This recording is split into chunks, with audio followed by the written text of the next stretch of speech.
Três autores, com gêneros e estilos bem diferentes. 3 dicas de leitura, uma de cada escritor. Livros que adoramos, as pérolas das nossas estantes.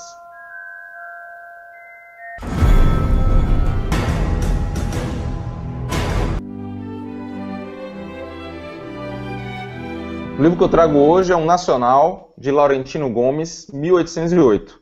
O livro já é bem conhecido, bem famoso, mas mesmo assim acho que vale a pena a gente estar comentando, porque muita gente ainda não leu. Ele conta a história do Brasil, um período muito específico, a vinda de Dom João VI para o Brasil, de Portugal, fugindo das guerras napoleônicas, e trata essa história não como um livro didático, mas como uma grande e interessante história verdadeiramente. Conjunto de informações sobre os acontecimentos, mas talhada, trabalhada, de forma a ser absurdamente interessante de ler. A gente vai saber quais são os medos, os receios que estavam rondando Dom João VI, que o fizeram vir para o Brasil, como é a personalidade dele, o que ele acreditava, o que ele confiava, quem estava do lado dele nesse momento, por que ele foi para o Rio de Janeiro, porque ele tomou uma série de atitudes que ele tomou no período em que esteve aqui. E quem era essa figura, quem era essa monarquia brasileira, e ajuda muito a entender por que o Brasil é como está hoje. Como é que foi o nascimento? Claro, tem um período do descobrimento, mas o grande impulso que o Brasil teve foi com a vinda de Dom João VI, com a abertura dos portos, né? Houve um crescimento econômico muito grande com a sua vinda e um desenvolvimento, consequentemente, político também muito grande nessa época. E a gente precisa entender sob que circunstâncias isso se deu. E o livro de Laurentino Gomes é perfeito para dar para a gente esse cenário, esse entendimento, e com um plus de ter muitos fatos interessantes, engraçados, sobre a família real, envolvidos também na história. Todo mundo vai gostar. Minha mãe, de 85 anos, adorou, e eu tenho certeza que adolescentes que vão estar pegando esse livro vão estar gostando também. É claro que precisa ter uma certa idade para poder entender uma história que envolve tantos elementos políticos e geopolíticos. Sugiro para maiores de 15 anos por conta disso, mas pode ser até um pouco antes. Com 15 anos ele vai adorar o livro. Com menos pode ser que ele curta, mas não tanto. Mas a partir dos 15 eu acho que ele vai adorar. E como complementação desse livro, eu sempre acho bacana indicar o filme da Carlota Joaquina, Princesa do Brasil. Eu trouxe Os Templários.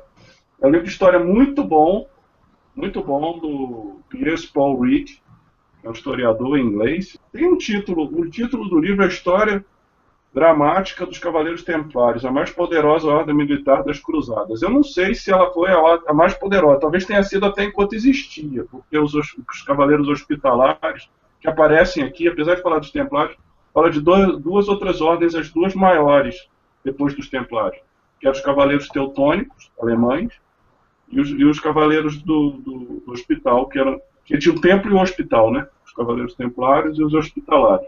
Os Hospitalares são a ordem de Malta, que a gente tem até hoje, está viva.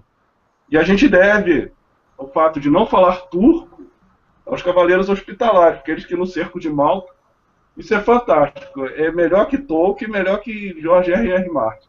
Esses caras, 500 caras, seguraram 10 mil turcos na invasão de Malta. A maioria com espadinha na mão, vários deles doentes ou já feridos, alguns sentados em cadeira, lutavam na muralha, sentado numa cadeira, porque o cara não conseguia nem ficar mais em pé, e esses caras seguraram uma invasão, e a gente hoje é civilização ocidental por conta deles. Voltando aos Templários, eles falam dos Hospitalares, falam dos Teutônicos, mas era muito marcado em cima dos Templários, é óbvio. Fala do início dos Templários, como é que surgiu a necessidade, que era um pequeno grupo de cavaleiros seculares que resolveram adotar a filosofia dos monges para proteger os peregrinos à Terra Santa. Isso depois da conquista de Jerusalém, em 1899. 1099. Que quando os cristãos conquistaram Jerusalém, os peregrinos cristãos começaram a ir para a Terra Santa, que é onde Jesus Cristo tinha andado, né, tinha morrido, Cidade Santa, e eles protegiam esses peregrinos. E era uma fonte de riqueza, era uma fonte de divisa essa proteção. E os templários começaram a acumular muita riqueza por conta disso, montar uma estrutura forte na Europa, se tornaram conselheiros de reis, se tornaram montaram uma estrutura burocrática comparável da própria Igreja Católica, eram ligados à Igreja Católica, mas montaram uma estrutura paralela, porque eles eram soldados também. Então tinham a conduta de monge, mas tinham que ter a conduta de guerreiro também. E o livro vai até o fim, e não é um spoiler, porque assim, não existe spoiler em livro de história. Eles foram, como diria um amigo meu, emburacados, porque o rei da França estava duro numa determinada época e resolveu pegar o dinheiro dele. A mística que tem em torno dos templários, essa mística surgiu muito pelas acusações que foram feitas aos templários, que eles seriam satanistas, que adoravam o diabo. Essa mística toda surgiu desse julgamento que esses caras foram emparedados, foram queimados vivos, tiveram que assumir que tinham comido carne de demônio, tinha a cabeça de Satã, essas coisas completamente bizarras, e eles foram queimados, foram assassinados para o rei da França poder pegar a grana dele. E nenhum rei da Europa defendeu eles, porque os reis da Europa todos estavam de olho na grana dos templários. O tesouro dos templários, ainda tem uma parte aí que está escondida, que ninguém sabe onde é que está? Duvido que os reis europeus tenham deixado sobrar uma moeda desse negócio. É um livro de história, mas é um livro de história escrito de uma maneira deliciosa. Então, assim, você lê como se fosse um livro de ação e aventura. A vida real, às vezes, ela tem cargas de aventura que são fantásticas. Por exemplo, tem uma sequência com o rei Ricardo Coração de Leão, quando ele vai para a Terra Santa. E ele está enfrentando Saladino, que até hoje os muçulmanos tratam como grande guerreiro jihadista, né? Grande guerreiro santo do Islã. Eles estão se enfrentando numa cidade costeira, e no meio da batalha, Ricardo Coração de Leão era um rei na acepção máxima da palavra, por isso que é lembrado até hoje. Ele estava lutando na linha de frente, o cavalo dele foi ferido, foi morto. O Saladino para a batalha e manda o seu melhor cavalo para o Ricardo Coração de Leão, para o rei, em homenagem à coragem do rei, o romance da vida real. Eu trouxe um livro polêmico que eu amei, Amor Invertido. É a história de um rapaz que se apaixona por outro rapaz e não tem coragem de assumir. Fica naquela, caramba, ai meu Deus, eu tô apaixonado e não posso falar porque eu tenho que ser macho pra caramba, eu tenho que ser hétero, não posso assumir o que eu penso. E aí isso vai te dando uma angústia, porque você tá vendo que o garoto tá sofrendo e não é capaz de viver a felicidade por um preconceito bobo, por uma falta de coragem de assumir, por medo de enfrentar a sociedade e tal.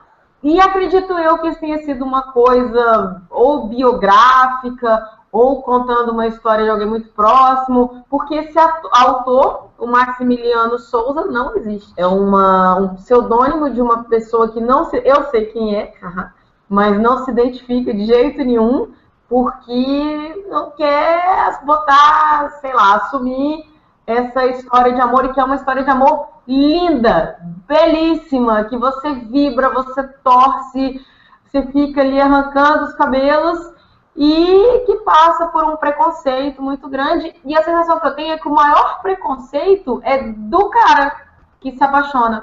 Ele é o grande preconceituoso, que ele não tem coragem de assumir, né? Então é aquele preconceito com o próprio sentimento dele. Então, assim, tá aí, mais que recomendar. Tem uma edição nova, com a capa toda bonita e tal. Essa aqui é a primeira edição. E eu gosto demais desse livro. Já recomendei para várias pessoas. E diz uma coisa, só uma curiosidade, claro que você não vai poder dizer quem é, mas assim, originalmente o autor é um homem ou uma mulher? Não posso nem isso. Mas o autor comentou por que ele não quer usar o nome verdadeiro, por que ele usa o pseudônimo? Olha, não sei. A pessoa que publicou tem outros livros publicados, é uma pessoa conhecida no meio, mas não quer... Né? Foi uma conversa assim, de cá para lá e de lá para cá, que eu fiquei sabendo quem é. Mas é a questão do preconceito, né, gente? Por mais que a gente esteja no ano de 2014, ainda tem gente que se choca com esse tipo de relacionamento. Então, assim, como tem gente que se choca com o tipo de relacionamento, também tem gente que se choca com o tipo de livro, e também tem gente que tem medo de publicar o livro. E assim como na história, tem gente que tem medo de assumir, né? Então, assim, a história é linda, é uma história de amor linda, que coincidiu de ser entre dois homens. Galera, dá um clique aí pra gente, diz que gostou, que a gente precisa do apoio de vocês aí para estar fazendo cada vez um programa melhor. Gente, não esquece de dar uma compartilhada para todo mundo conhecer o programa. Achou bacana aí as nossas dicas? Elas foram selecionadas com muito carinho para você.